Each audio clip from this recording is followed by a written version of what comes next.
Ahead on American Sunrise, Israel claims it acted alone and is taking responsibility for firing rockets into Qatar, targeting Hamas leadership. So, how is the world responding? More importantly, what President Trump is saying about the situation.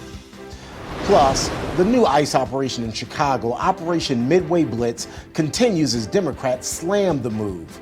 We have reaction. And Democrat socialist Zoran Mamdani continues to lead the New York City mayoral race. So how is the business world reacting?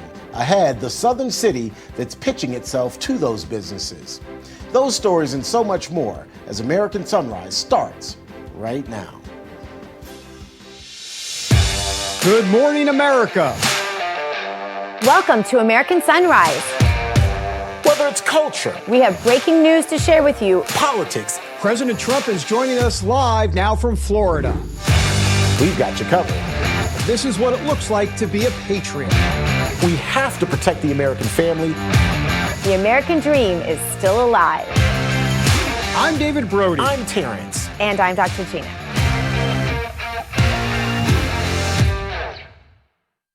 Good morning, I'm Dr. G. We are live with you from the Palm Beaches. Let's bring in David Brody. He's in D.C. and Terrence Bates in our Denver newsroom. Good morning, gentlemen. Good morning. Dr. Gina and David, good morning. Look, guys, there is so much news to sift through, both domestically as well as internationally. But one of the highlights, if you will, is President Trump going out to dinner with the cabinet, basically showing that Washington, D.C. is safe again, that it's safe again to go out to dinner, that it's safe again to walk the streets. And David and Dr. Gina, this is really kind of an overarching theme nationwide in which President Trump is pushing for safety out there. He's pushing for criminals being put away, be they illegal aliens or otherwise. He truly is the president of public safety, and he's the law and order president, David. Yeah, for sure. And I think we have some video, if I'm not mistaken, of him being out at the cabinet meeting. He literally had like a cabinet dinner in D.C., as you said, T. Bates, and he was confronted by these protesters. Let's take a look at this real quick. Welcome here. Yes, he is. Welcome here. Yes, he is.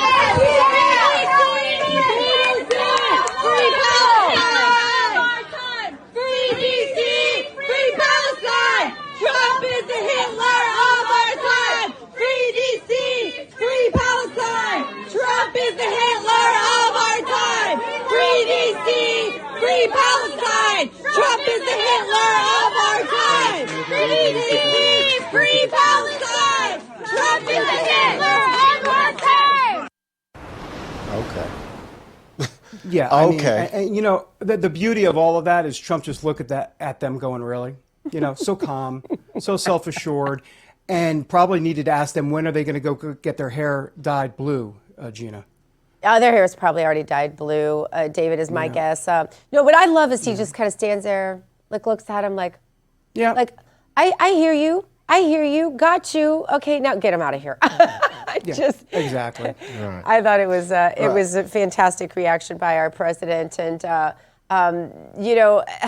Gosh, I'm a little crowded going into those D.C. restaurants like that. I can't believe he did that. The guy is just an endless barrage of brave. Yeah. No, absolutely. On the issue of crime and safety, there's, of course, that situation. Dr. Gina, we were talking about this morning. This is a story you're watching very, very closely. The attack of that Ukrainian refugee, a young 23-year-old woman, stabbed to death on a train in Charlotte, North Carolina. We've got this still picture that just really shows, I think, kind of the shocking nature of this crime. And that is not AI. All of this and that is not AI, by the way. That's correct. No, this is real life, ladies and gentlemen. This was taken from the cameras on the train itself. But again, this just goes to show how out of control crime has become in some of the major cities. And guys, I know this city well. I lived in Charlotte for many, many years. My girls went to school in Charlotte, and I've been on these trains many times. And so it's just shocking. It's shocking for us, I think, as Americans, Dr. Gina, but particularly for me, someone who's lived in this city. And has such a high regard for it, to see something like this happen. Go ahead, Dr. Gina. Well, it's tremendously upsetting for my mother's heart. I know our booker, Allison, who's incredible and hosts the show sometimes, and a great host as well. She and I were both just so upset about this. I watched the video in its entirety. I don't recommend doing that.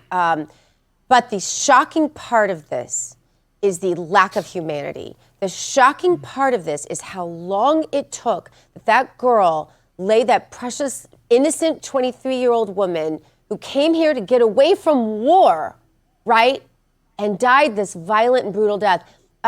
This one still picture honestly does it no justice, because she laid there and she bled out on a train while no one did anything. For so long, it's mind-blowing when you watch the second-by-second video, which is available on X. Again, I don't recommend it, but the shock and horror, just let me tell you, of all of those minutes, while that woman in the red shirt across from her, that gentleman in the shirt just behind her right shoulder on the other side of the aisle, did nothing. No one did anything for the longest time. People walked by, looked at her, and ran out of the train. And then one man, I think, takes a napkin and tries to like dab the blood and just doesn't even know it. He's just so overwhelmed. He's trying to hold his phone and call 911.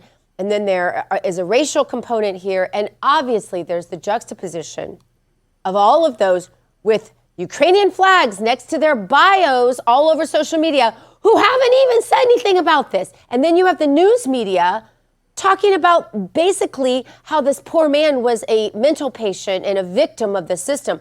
Excuse me, arrested 14 times, right? I mean, this is the most unbelievable story I've seen in the news this year.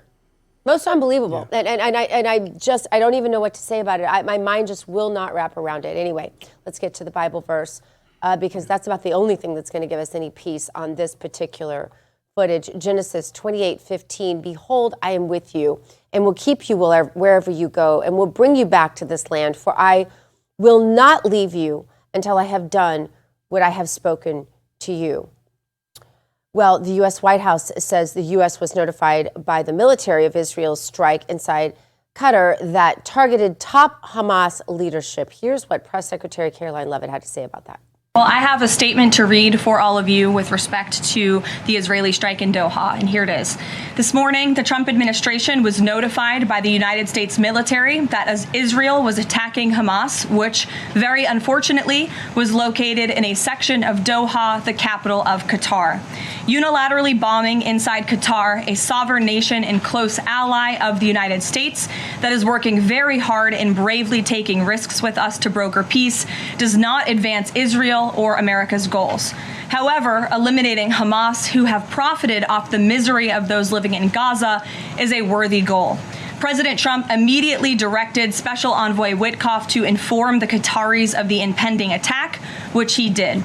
The president views Qatar as a strong ally and friend of the United States and feels very badly about the location of this attack.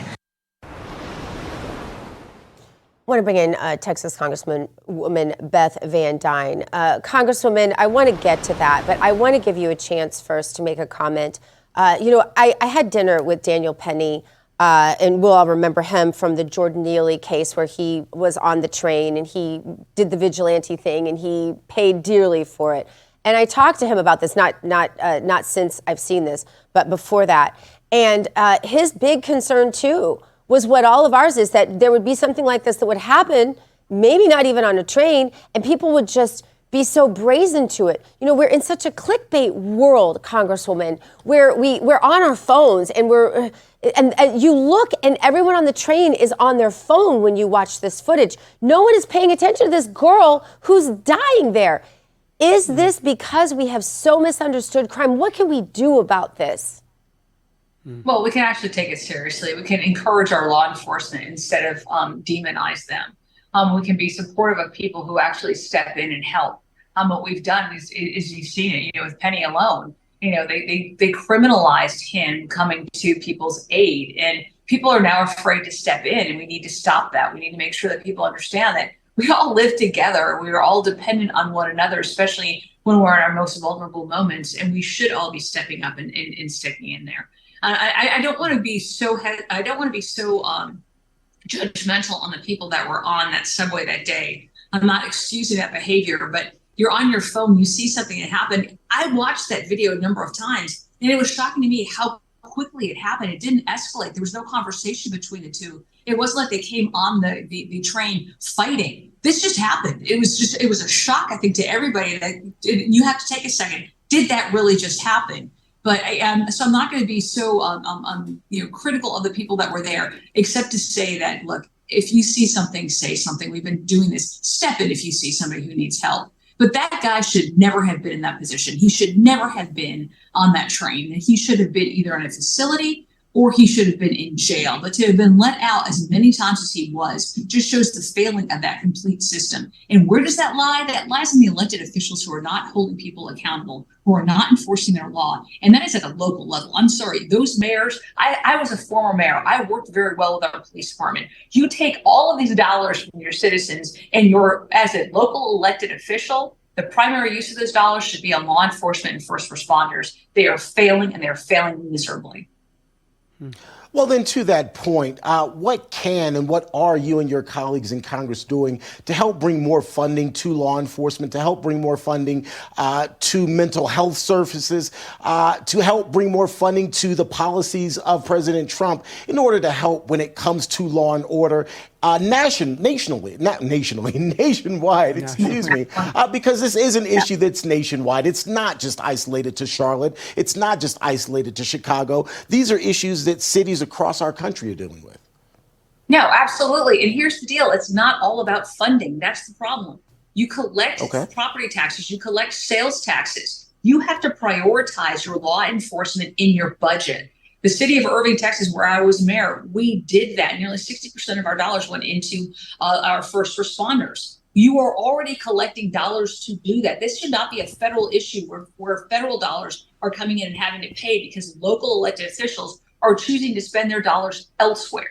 This needs to be a local effect. But what we can do, and what I've actually introduced legislation to do, is where you have these cities who are ignoring federal law, who are not supporting their law enforcement officers, who are basically coming out and proclaiming themselves as sanctuary cities, saying we are specifically not going to even work with federal law enforcement. Why are they getting federal dollars? If they're not going to do their basic job, why are they getting federal dollars? So it's not an issue of throwing more money at it. It's holding these elected officials accountable to do their most basic job, which they took an oath to do when they took that office. Nobody's forcing them to be mayor. Nobody's forcing that city council to run for election. You're going to be in that spot of a lot of responsibility. You need to be held accountable.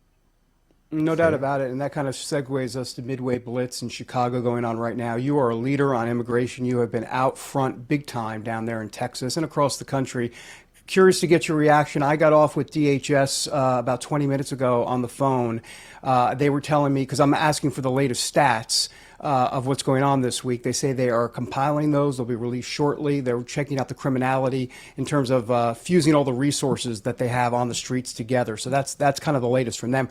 Where are you on this exactly? What's going on? Look, I do believe that you need to work with local law enforcement. I think DC is an example of what can happen when you do have a good partnership, when you've got, you have a crime problem. You've got people who are being murdered every single week.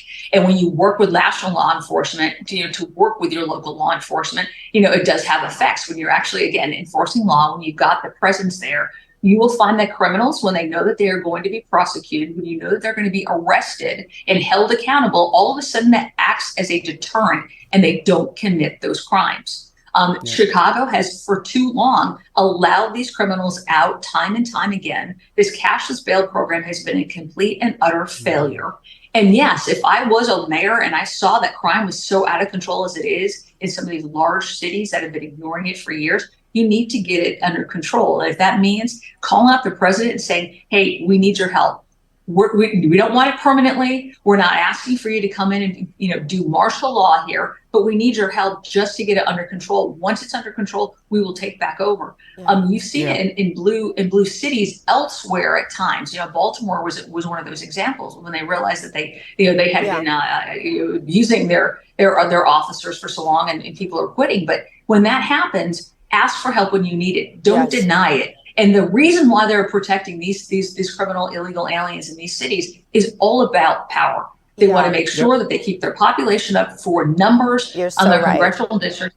Gavin Newsom doing it is just another example. You got Pritzker doing it in Illinois. I'm so sorry. We're so out of time, Congresswoman. I hate interrupting you because you are fortified, and we love hearing from you. So thank you so much for being with us. We'll have you back soon. Thank you. Thanks so much. That's great. All right. Coming up, we check out the hottest headlines from the RAV Newsroom with T. Bates. We'll be back in a moment.